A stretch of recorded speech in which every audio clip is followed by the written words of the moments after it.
The blue whale, the largest creature ever to have lived on Earth. Longer than 3 school buses, heavier than 25 elephants.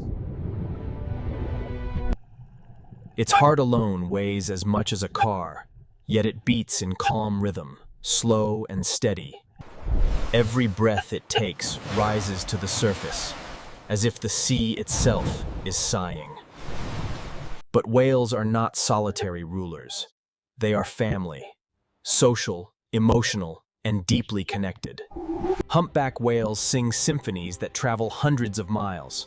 Their voices ripple through the water like invisible waves of poetry. Each song tells a story, a love song, a memory, a map of the ocean carried through.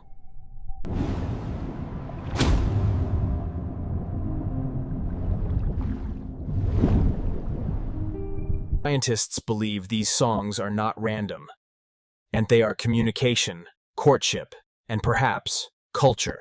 In the frozen north, a different kind of whale reigns, the killer whale, or orca.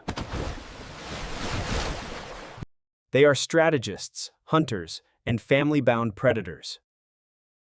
Each pod has its own language, its own traditions passed from mother to calf.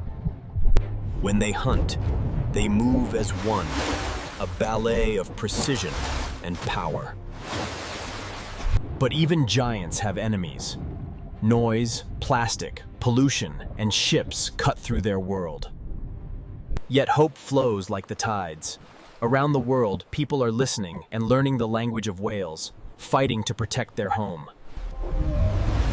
When a whale rises from the deep, it reminds us that life, no matter how vast, is fragile and worth saving.